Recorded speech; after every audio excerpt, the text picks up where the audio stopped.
جمعية الدعوة والإرشاد وتوعية الجاليات بمحافظة بدر. السلام عليكم ورحمة الله وبركاته.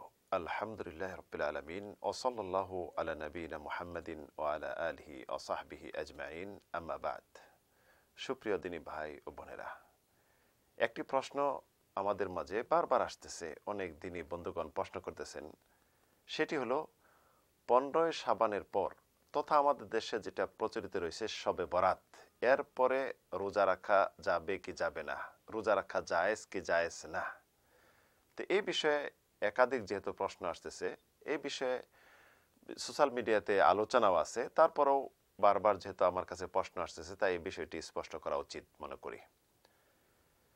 নিসফ শাবানের পর অর্থাৎ শাবানের 15 তারিখের পর রোজা রাখা যাবে না, এই মর্মে যে একটি হাদিস রয়েছে, ইমাম আবু দাউদ, তিরমিজি, ইবনে মাজাহ বর্ণনা করেছেন, আবু হুরায়রা থেকে বর্ণিত হাদিস।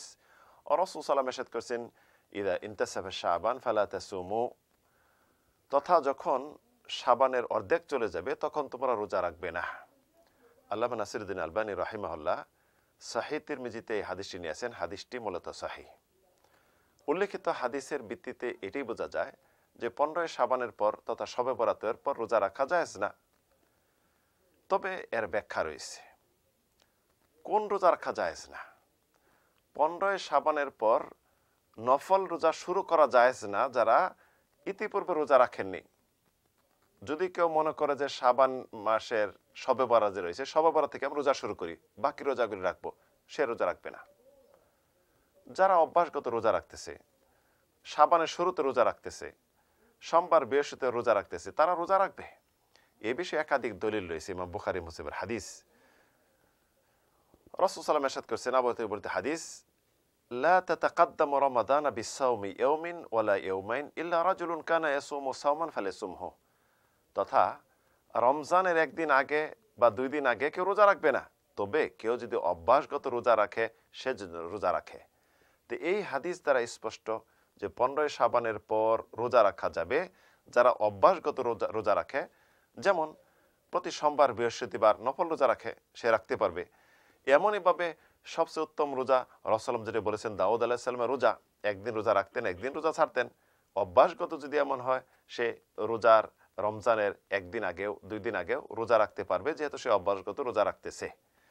এই ভিত্তিতে আরও যে হাদিস রয়েছে দলিল যে 15 শাবানের পর রোজা রাখা যাবে, উম্মুল মুমিনিন মা আয়েশা রাদিয়াল্লাহু আনহার হাদিস, এমনভাবে উসামা ইবনে যায়েদের হাদিস যে রাসূল সাল্লাল্লাহু আলাইহি ওয়াসাল্লাম অধিকাংশ শাবান মাসে রোজা রাখছেন, অর্থাৎ সবচেয়ে বেশি রমজানের পর রোজা রাখছেন শাবান মাসে।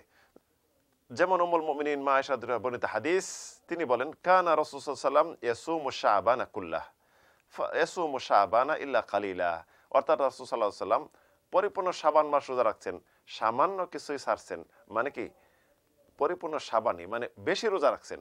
উসামা ইবনে যায়েদের হাদিস, তিনি রাসূল বললেন যে আপনি এই মাসে বেশি রোজা রাখেন, তখন রাসূল ফজিলত বললেন যে এই মাসে আল্লাহ সুবহানাহু ওয়া তাআলার কাছে বাৎসরিক আমলের রিপোর্ট পৌঁছে, আমার আমলটি যেন রিপোর্টটি যেন রোজা অবস্থায় পৌঁছে।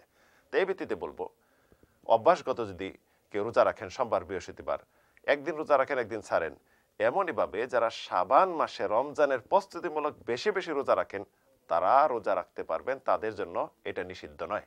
নিষিদ্ধ তাদের জন্য যারা শাবানের 15 তারিখের পর রোজা শুরু করছে, ইতিপূর্বে রোজা রাখেনি, ফজিলত মনে করে হোক যেটাই হোক না কেন, তারা রোজা রাখবে না। এমনইভাবে যাদের রোজা ছুটে গেছে রমজানে, গত রমজানে ওজরের কারণে এখনও রোজা রাখতে পারেনি, তাদের জন্য সুযোগ রয়েছে, তারাও রোজা রাখতে পারবে। তাই স্পষ্ট বিষয় হলো যে 15 শাবানের পর রোজা রাখা নিষেধ তাদের জন্য যারা 15 শাবান থেকে রোজা শুরু করবে। এছাড়া যারা অভ্যাসগত রোজা রাখে তারা রোজা রাখতে পারবে, জায়েজ। আল্লাহু তাআলা আলাম। ওয়া সাল্লাল্লাহু আলা নবিনা মুহাম্মদ।